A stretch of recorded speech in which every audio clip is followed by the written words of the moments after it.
This week on Culture Leaders, I sat down with Reverend Eric J. Hall, President and CEO of Healthcare Chaplaincy Network and founder of the Spiritual Care Association. Eric operates in a space that most leaders overlook entirely: the impact of spiritual care on performance, resilience, and outcomes.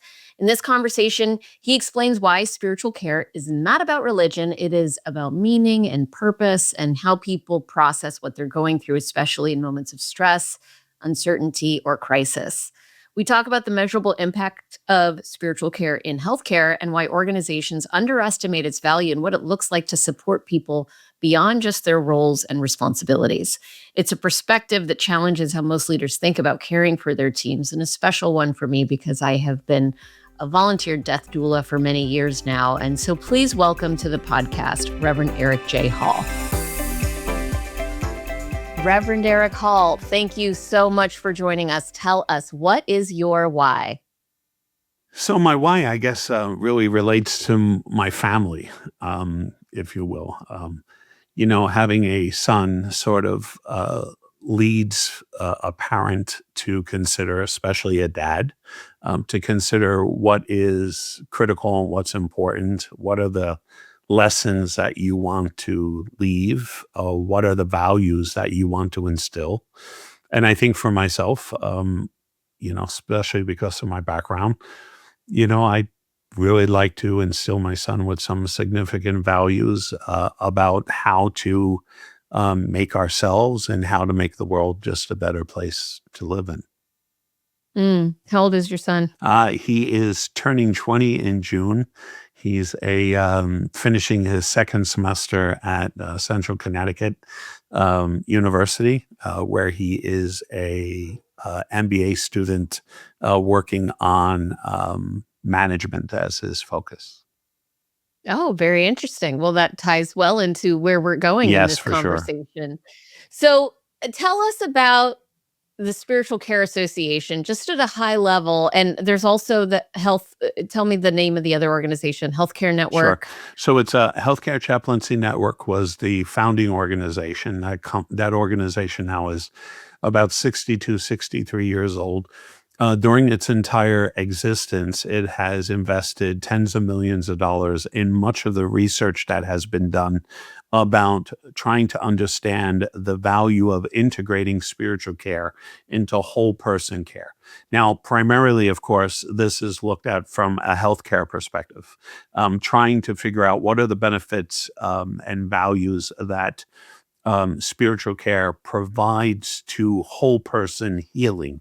And so there have been numerous studies done by, Cleveland Clinic, Sloan Kettering, Hospital Special Surgery, Columbia. I mean, all the big boys have in some way, shape, or form been involved in some of this research. The organization, Healthcare Chaplaincy Network, has either been a direct investor of those or has in some way, shape, or form been involved in most of the research talking about and researching, again, spiritual care in whole person care.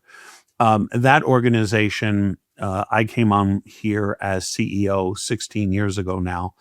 That organization was looking for a change. Now, my background is I'm the founding president and CEO of the Alzheimer's Foundation of America, served on the National Alzheimer's Project Act, which was a act of Congress to bring together individuals who looked at the needs of the Alzheimer's community and how do we provide support for caregivers of individuals with Alzheimer's.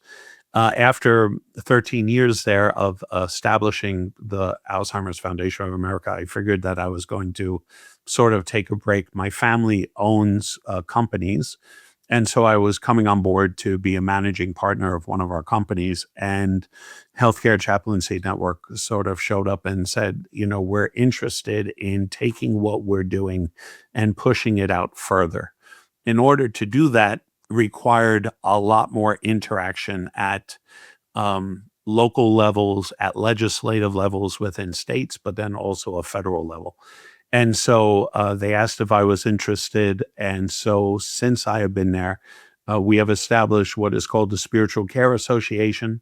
Um, the differential, I guess, at this moment is Healthcare Chaplaincy Network is really focused on the research and the direct care aspects of chaplaincy and spiritual care in any number of ways and shapes and forms.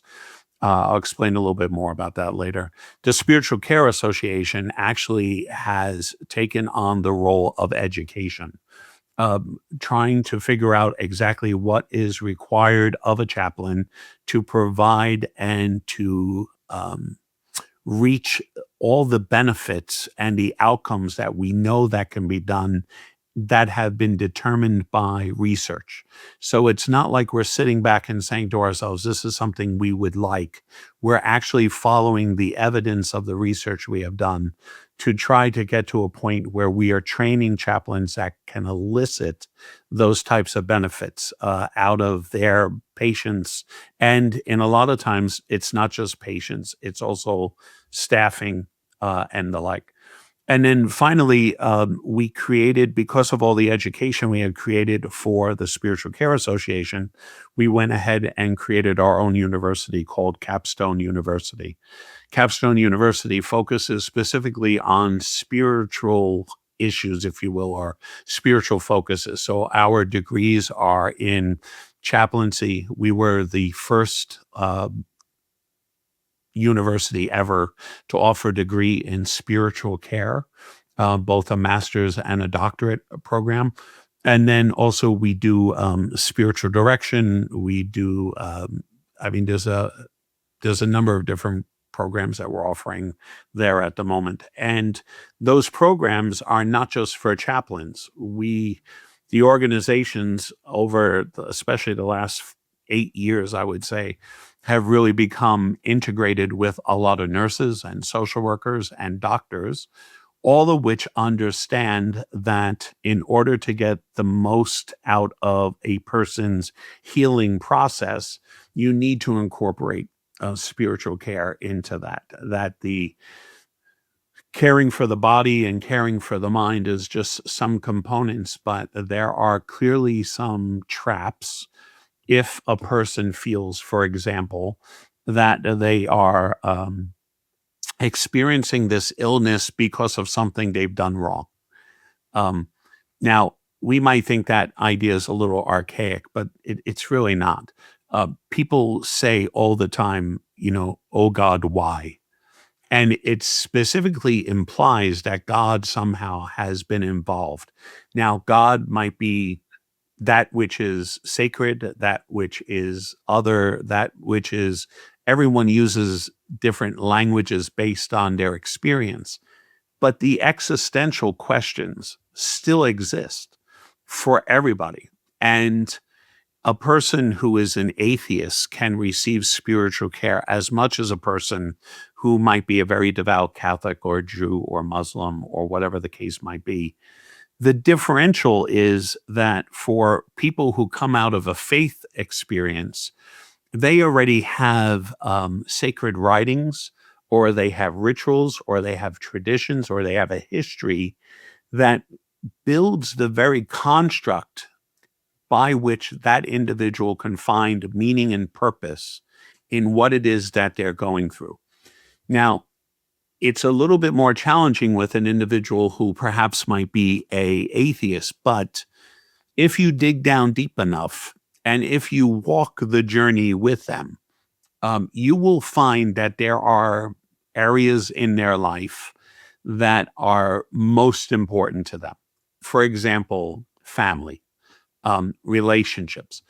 That is a key component that then can be utilized to drive the person's spiritual self to finding a strength and a courage, and honestly, a type of healing that can contribute to a whole person's healing, without that person even realizing that that is a underlying um, foundation to who and what they are and what they believe.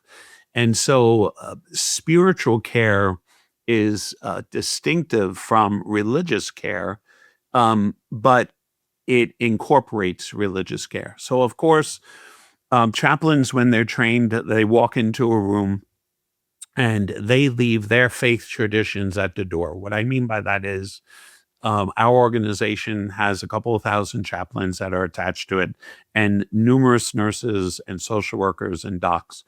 And they all realize that when they enter the room, whatever their faith experience is, whether they're Muslim or Buddhist or whatever the case might be, they do not come tainted with their vision of things or their religious experience. What they do is they come alongside the individual and walks their journey with them.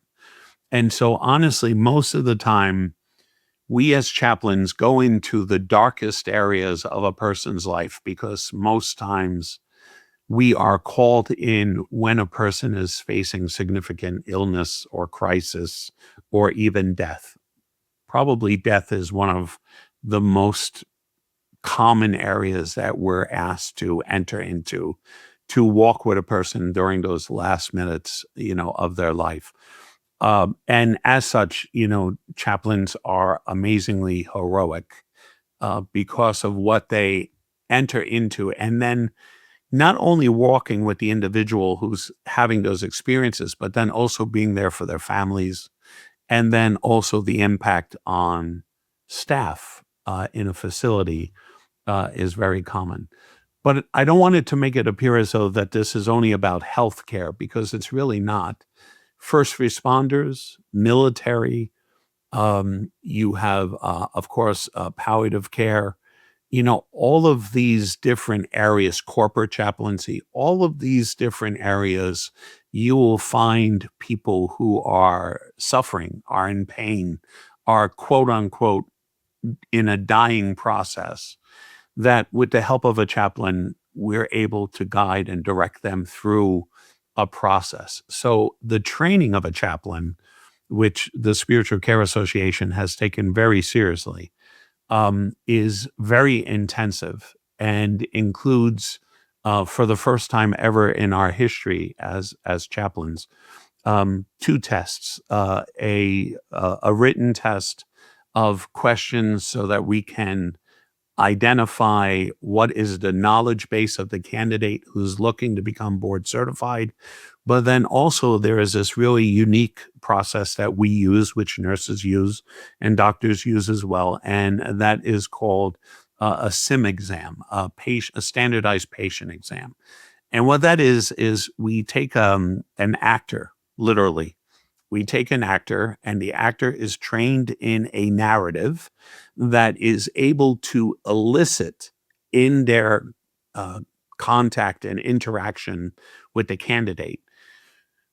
That narrative is meant to elicit competencies so that we can see firsthand whether or not this chaplain, if placed into a significant situation, can actually reach the person and help the person come to a different level than they were when they were got first encountered by the candidate. Those components and the severity by which we train is something very unique to the field. However, I would say that we've had an enormous success over the last 2 years in the area of healthcare, in that the Center for Medicaid and Medicaid actually has provided now, after 7 years of discussions between healthcare chaplaincy and the Center for Medicare and Medicaid, codes now for chaplaincy. Now, the value of codes, it's billing codes really, but the value of codes is twofold. First and foremost, in order to get a code, CMS, the Center for Medicare and Medicaid, has to recognize and validate that there is a clinical benefit that you are providing to patients. And so we were able to meet that criteria, which has never been done before. And then on top of that, they recognize that an intervention or one on one intervention and an intervention which, say, the family are valuable enough to bring about healing and wholeness that they contributed those codes as well. The other piece that they gave us was a code for what's called a spiritual assessment. And a spiritual assessment sort of takes a dive into a person's background to make a determination as to exactly what the person is feeling spiritually about their personal current experience of illness or significant, illness as well. So the work that the Spiritual Care Association has done over, the last 10 years, I would say specifically, we've done numerous amount of white papers, foundational papers. Our most popular is What is Spiritual Care? Why is it important in healthcare? That paper is only 18 pages long, but has 93 citations to research. And then we have numerous of other papers that relate to nursing and social work and doctors and taxonomy and all those different things. And I think what I'm trying to underscore in all this is that spiritual care is not just so warm and fuzzy that should be added on to a person's care. It's not just a simple visit by someone to visit someone in a room. It actually, because of the researches that has been done, indicates and validates very clear outcomes and benefits that if spiritual care is provided properly and clinically, we call it clinical care, that clinical care actually brings about a change in a person's outcomes. There are numerous studies of individuals who post cardiac, and I believe this was out of I forget the name of the hospital at the moment, but there was a study, Cleveland Clinic, coming out of Cleveland Clinic, that the people who came out of cardiac care, they were divided into two groups. Um, the one group received spiritual care, the other group did not. The outcomes and the healing was quicker for the people who had spiritual care as those who didn't. And there are numerous of types of research that validate the importance of the inclusion of spiritual care, which brings us back to something we were talking about right before we started talking, or before I started talking, because you haven't said much since you've been sitting there. But, but something about the fact that, in today's day and age, there's a lot of people moving away from institutions. And there's probably a ton of reasons why we can underscore why that's happening. But I do think it's important for people to hear and understand that you don't have to belong to an institution to take care of yourself spiritually. That there is the reality that within yourself, whether we call it a soul or the other or the spiritual or the sacred, there's a component of ourself that, as much as we care for our mind and as much as we care for our bodies, that we equally have to take care of that part of ourself, because it is fundamental to how the other two, work together. Hmm. So I have so many questions. The first is around this idea of spiritual care and atheists and the mind, body, and spirit. I believe, help me understand the definition of terms, but I believe that atheists don't believe there is a third thing, that they believe in the mind and the body, but not the spirit. Therefore, how can I take care of something that I don't believe to exist? Mhm. So, What is the definition of spiritual first? yeah, And then you can answer my question. yeah. So I think the idea around the atheists is that they would not believe in God. An atheist would not believe in God. I don't believe the atheist makes any statement about, um, a very clear understanding of their spiritual selves. Perhaps because of the absence of their belief in God, they don't believe there's perhaps an afterlife. Um, but it does not change for them the reality that there are values that they hold intrinsic to their being that provide them with meaning and purpose. And so when you ask me about a definition of spiritual, I would say it is They are identified, what is spiritual is identified as that which brings a person meaning and purpose.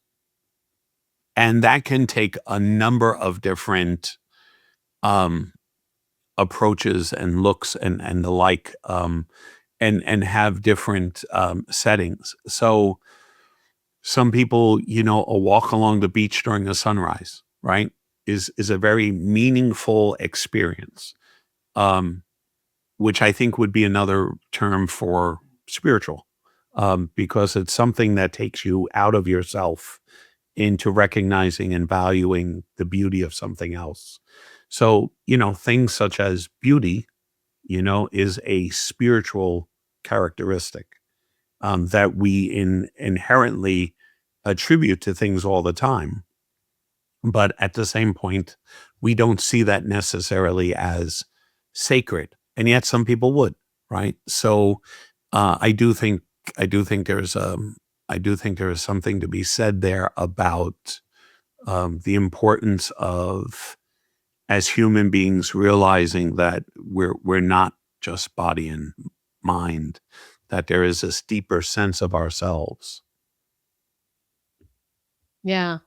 So I've seen the studies. I've seen many of the studies anyway. A friend of mine, Jack Phillips, who's the president and CEO of the ROI Institute, was commissioned to do research on chaplains within healthcare institutions. I think it was commissioned by the United Methodist Church, and the data shows that it has an impact on patient Sure. outcomes, and they wanted to measure the ROI of those patient outcomes. And it did show that patients will stay in the hospital for a lesser number of days Correct. if they're treated by chaplains, that the cost of care is reduced. And Correct. so there was this clear ROI, and I'm sure other studies have Sure. demonstrated the same Mhm. kind of clear ROI of that. And in healthcare, it feels like a no-brainer Mhm. because we're dealing with actual life or death. And I'm a death doula. I sit with the dying at UC Davis Med Center. And when you're dealing with life and death and the people who are employed to care for those that are dying, the stakes are so high. To have a chaplain, an interfaith chaplain, it seems like such a no-brainer, right? Where I'm interested in hearing from you is on these other environments where we're not talking about life or death.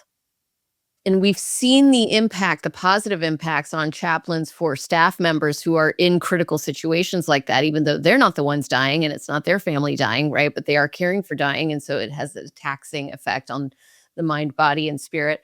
But tell us about corporate chaplaincy. Because I've thought about this a lot, and I have also seen where corporate chaplaincy, like Tyson Foods has a big corporate Yeah. chaplaincy program, right? Largest And the Tyson Foods is the largest employer of chaplains in the country, yeah, you know? right. And So, the difficulty with chaplaincy, and I think it's related to where the research was, you know, chaplaincy comes out of a Christian tradition.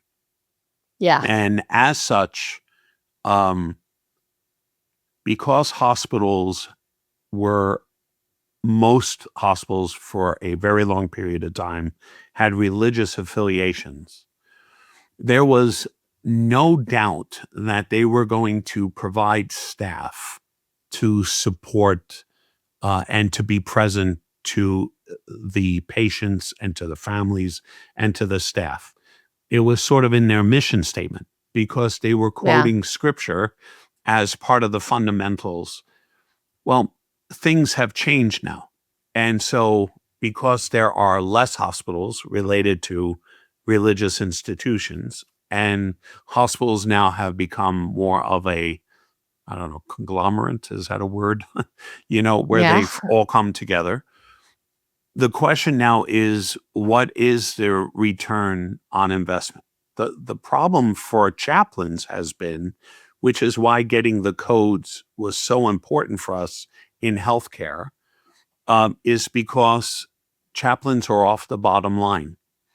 There's no funding available. There's no revenue stream to having a chaplain on staff, and that is a a huge downfall and a challenge to a hospital that's already dealing with, financial crisis.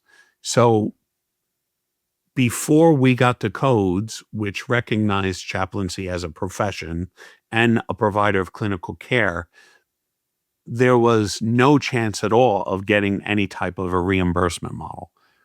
We believe that because of what has been accomplished, the next natural step, and we hold regular conversations with Medicare and Medicaid about this, the next natural step is to show them quantity and quality of the usage of the codes. So right now, the Spiritual Care Association is talking to the 10,000 hospitals in our country, trying to get them to all to utilize the codes, get as much information as we can, so that we can make a conversation around a proposal to CMS around, listen, we'd very much like to see if there's some dollar amount that can be contributed to some of these codes that right at the moment don't have any reimbursement value attached to them, or at least make chaplaincy a requirement, for some other surgeries or whatnot that might take place as a necessary and valuable asset to be included in that reimbursement model. I think the issue then, and that's hard for hospitals, and most hospitals are dealing with a mortality rate, which is why they keep chaplains around. However, I have to be honest and say the hospital special surgery in New York City, which we have staffed for 30 years, the hospital special surgery in New York City has six or seven of our chaplains currently on staff. And that hospital experiences no mortality. But what they have found is that the inclusion of spiritual care has increased their Press-Ganey scores, the scores by which a hospital is rated, that it has increased their Press-Ganey scores significantly. So what happens in the morning for a surgery, the surgeon goes in first and marks the right leg, not the right leg, the correct leg that is going to be operated on, right? And then ultimately after that, it's the chaplain comes in to spend some time with the patient. And then after that, the anesthesiologist. And that is a routine that takes place hundreds of times a day by all those people coming in for surgeries. But the hospital special surgery, despite the fact that it does not have a mortality issue where you need a chaplain to be on hand for death and dying, does it because they see the significant value that it brings to patients by having someone bedside in that regard. I bring all that up because that's where I think we transition to first responder.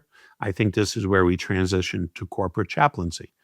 So it's not always about making money.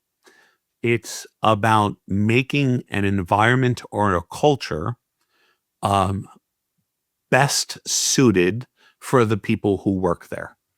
And it appears to me that, spiritual care is one of those areas. It is the reason now Tyson Food, obviously, we have to highlight the fact that it's a Christian family, and they've always believed very strongly in this forever, and I think it's a great witness.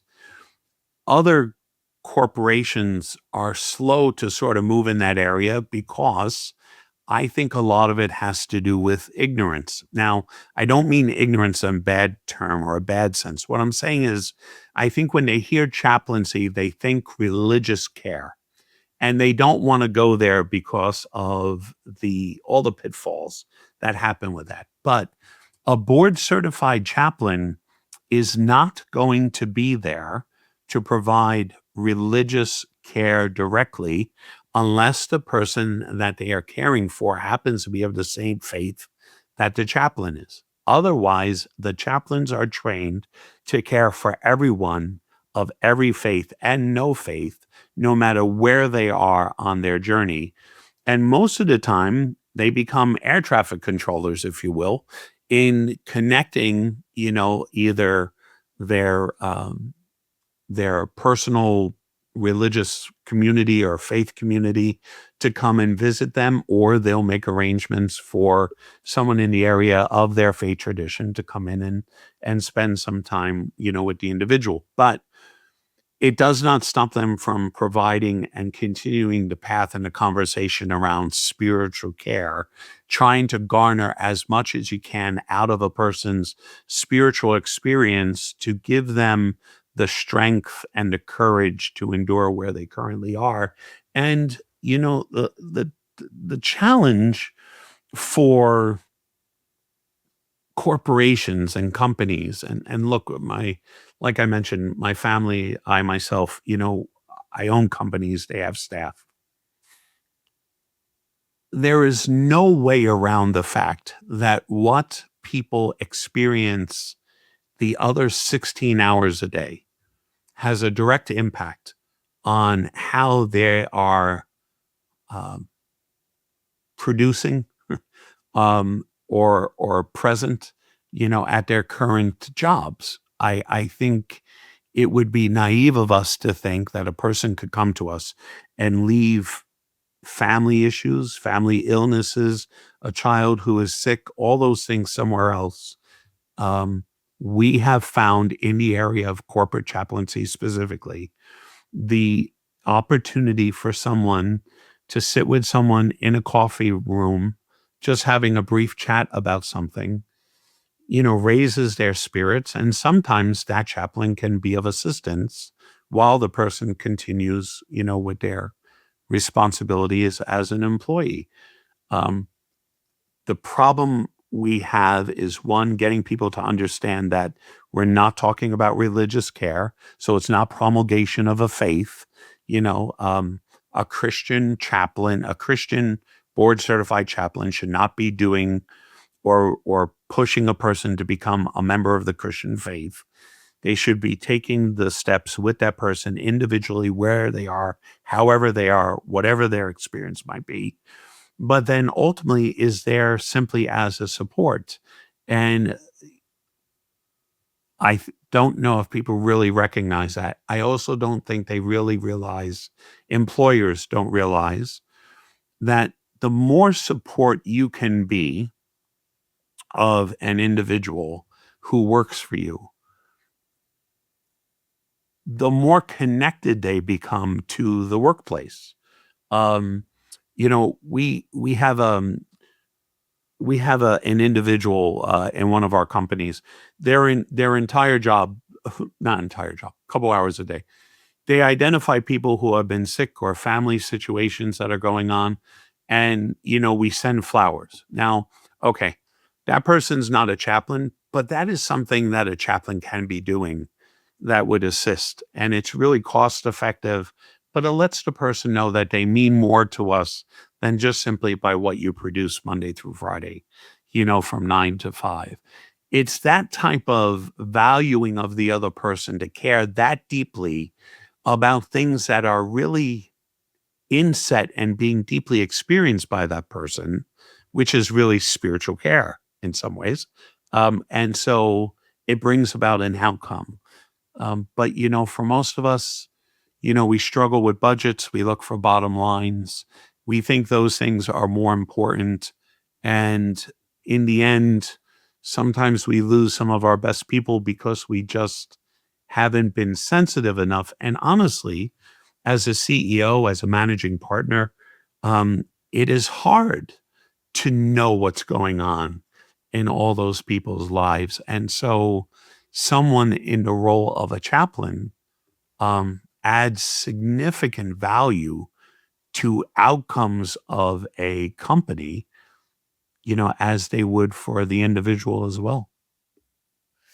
Well, I think what's interesting is this analysis of risk and reward that is probably done in the minds of those who have the decision-making authority over whether or not we should bring corporate chaplains into this organization.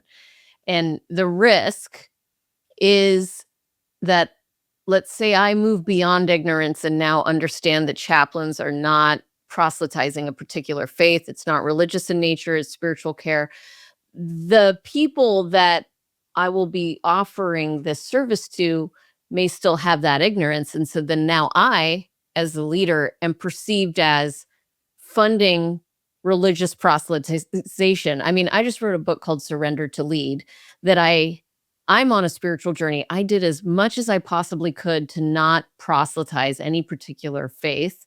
And yet there's still feedback I get about the book, which is because one of the tools I talk about is having faith. And it is not in a particular God. Sure. Have faith in the collective intelligence of the team. Sure.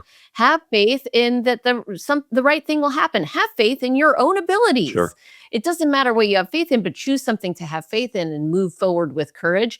And the pushback on that is still pretty loud, right? And so the risk to the person making the choice is they will be associated with something that they know isn't what it is, but it is still how it is perceived. And then the reward, because it is a cost, and there are some games you can play with, it will lead to this and that, for therefore it will create value. It's a little bit too many steps Yeah. to logic Yeah. for that. So I could see why it would be really hard to evangelize, again, not in a religious sense, but in Yeah. the definition of the word. And it's one of the reasons why the Spiritual Care Association said we weren't going to use any of the language that existed before the Spiritual Care Association was established. What we wanted to use was the evidence. What we wanted to use was, it's not our opinion. This isn't what we're saying. This is what research is saying. And so a key example, I'm in Washington, D.C. I'm meeting at with the Senate Finance Committee, and they were very kind. The senators, of course, did not come, but they sent their staffers. And I remember, Jessica, there was this huge, long table, and I don't know why. They all sat on one side, and I sat on the other side with a friend of mine who's a partner at a firm out there who's been helping us out. And I hand out this document, what is spiritual care? Why is it important in healthcare? And there's no pictures in this thing, by the way. Okay, there's no photos, there's no graphs. It's all language. It's all words. The woman sitting right across from me is is representing the chairman, right? So she's like the key person. And so I hand it to her, and I have to underscore this by saying I had to get up at 4:00 in the morning to get on the very first plane out of New York to go to Washington, D.C. So I could be sitting in this room by 8:00 or whatever it was. I was a little grumpy. I didn't have enough coffee, but I was there. Okay. The woman across the way from me, she never looked up. She just kept fingering through this paper. And I couldn't understand what was her issue. Like, did she not want to be there? Then maybe she should have skipped it.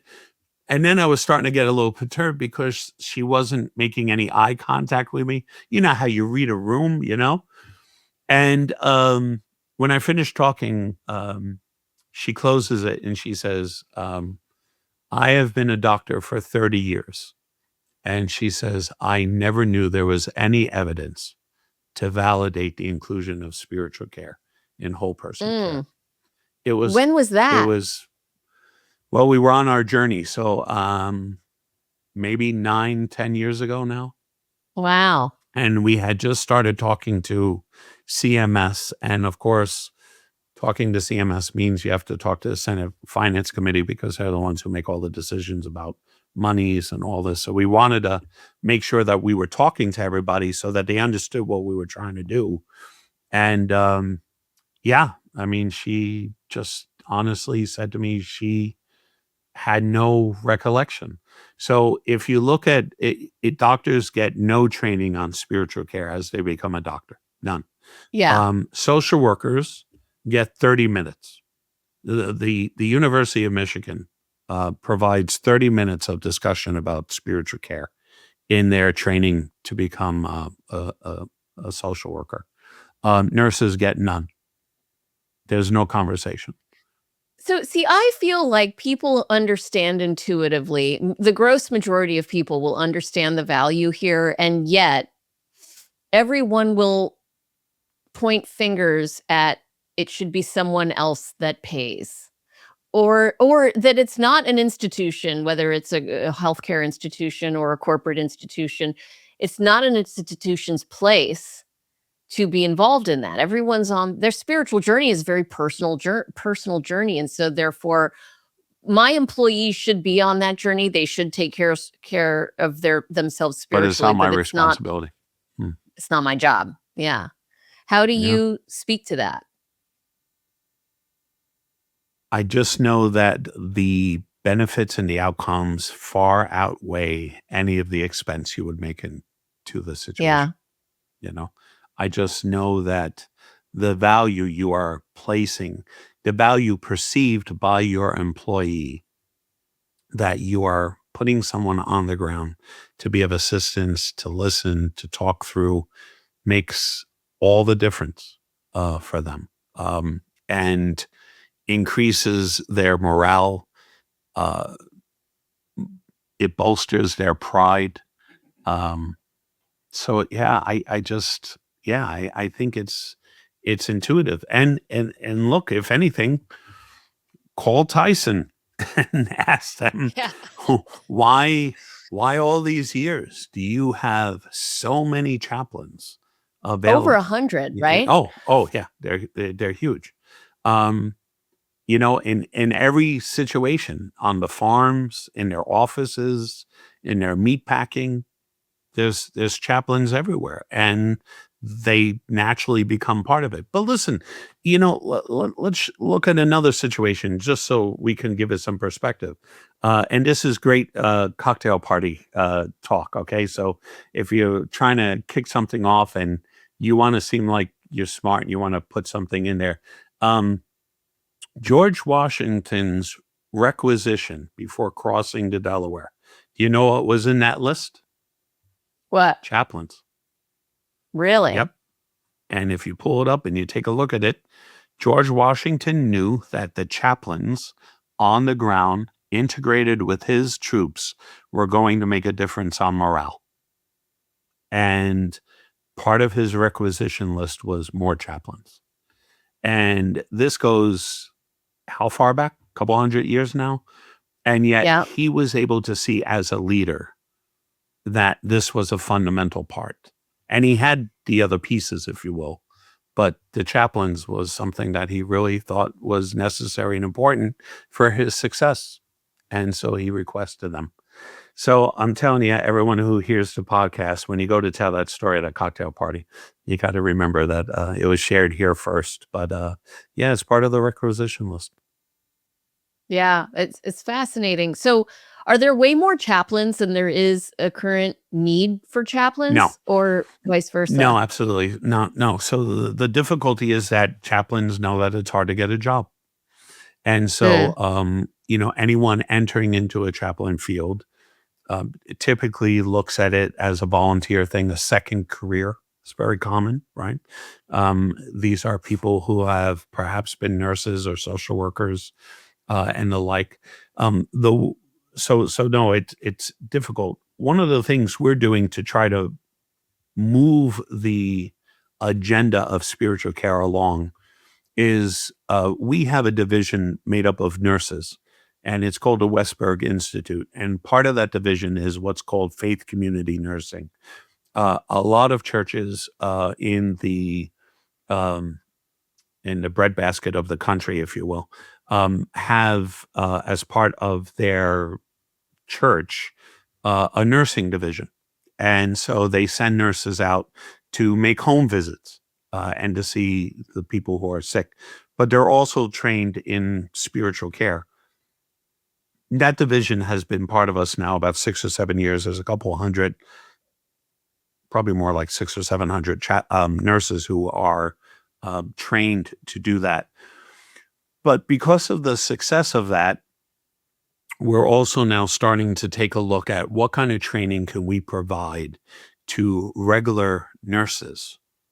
See, in the absence of being able to put chaplains on the ground to provide care because of the dollars that are connected to them being hired, I'm looking then at saying, look, most nurses in surveys indicate that their profession they see more as a vocation than they do a profession. It's not a career.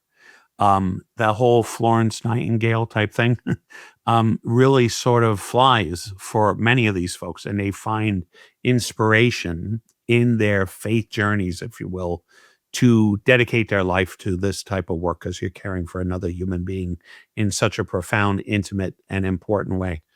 Um, the idea that we're having, that we're working on currently, that will probably be rolling out very shortly, actually at this conference coming up that we're having at the end of April, we will actually be making a presentation on research around spiritual care nursing, is what we're calling it.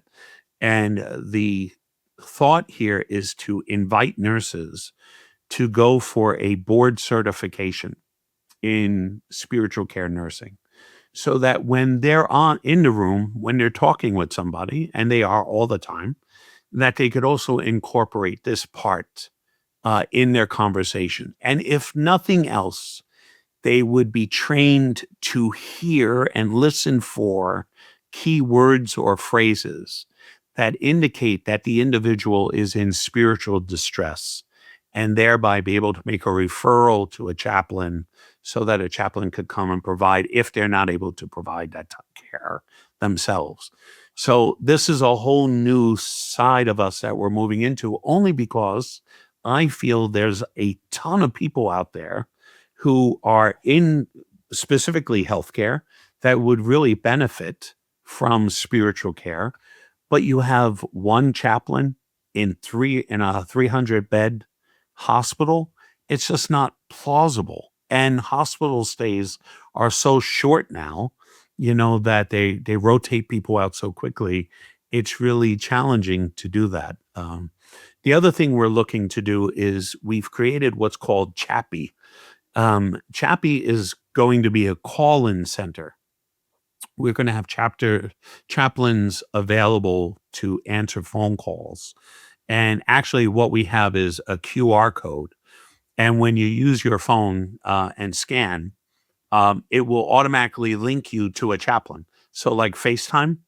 And so it'll allow people and individuals, we're going to offer it first and foremost to hospitals, chemotherapy centers, dialysis centers, because those people, when they're sitting there getting treatment, there's nobody there to listen to them. And many of them are significantly ill. And all they do is they pop a TV in front of them where I think they'd really like to talk to someone about what they're going through, but there's no way to provide that care. So we're looking at how do we approach this? How do we care for these people, in this type of a situation? So yeah, I think in the absence of institutional religion, the focus has to be drawn to the value and necessity of spiritual care. And if it takes the form of religious belief and faith and fervor, perfect, awesome. But if not, everyone should be taking a look at that deeper side of themselves and making sure that they're getting full care for themselves. If you watch TikTok videos, right? And I'm sort of a little addicted. Um, so if you watch TikTok videos, there's a ton of stuff about psychology, right? There's a ton of stuff about exercising, how much to lift, how not to lift, all that stuff. You don't see a lot about spiritual care. And that gives me a little bit of a pause because I think that deepest sense of ourself that we would say that the Spiritual Care Association would proclaim needs to be cared for is where the deepest part of our humanity exists. And perhaps one of the reasons we have such a hard time caring for one another is because we have forgotten to take care of ourselves. Hmm. Well, it's a beautiful place to end the conversation, isn't it? And we would end if I didn't have one last Sure. question, which is what is something that you don't get asked about in these types of interviews that you wish you were asked more often? Yeah. I just I can't deny my relationship with God is something that I can trace all the way back to when I was a little kid. Um, I was a Roman Catholic priest and a monk for 16 years. I was a Capuchin Franciscan friar. And Really? yeah, see, that's why nobody asked me this question. Um, That's fascinating. it is, right. And you could have me back and we'll talk about that. I Um, would love to. but as authentically as I entered, is as authentically as I felt moved to come out. And since I've been out, I could see how God has used gifts and talents that God has given me to do different things, whether it was the Alzheimer's Foundation of America or, here now. Um, I cannot deny that I right now, and I say this to my board all the time, I really find myself in the perfect place because I think for me, there is no greater value than trying to get us all to understand that there is something sacred and divine in the world, that we are precious in its eyes, and it wants the best for us. And Mm, so, yeah, that's that's my beautiful. answer. Eric, it has been such a joy to learn from you and to listen to you today. I hope that everyone listening, if you are a leader in a position to explore the possibility of bringing chaplains into your organization, either for those that you serve or for the staff that work for you, that you will consider it, that you will check out the Spiritual Care Association. And this has been illuminating. I am so grateful that you are in the role that you are in and you are making the progress that you are making. It sounds incredible. First step, codes. Second step, quantification of the use of those codes so those codes can come with money, right? That's the Yeah, plan. be nice. It would be nice. Well, thank you so much. I'm so grateful that you were here. Thank you for having me.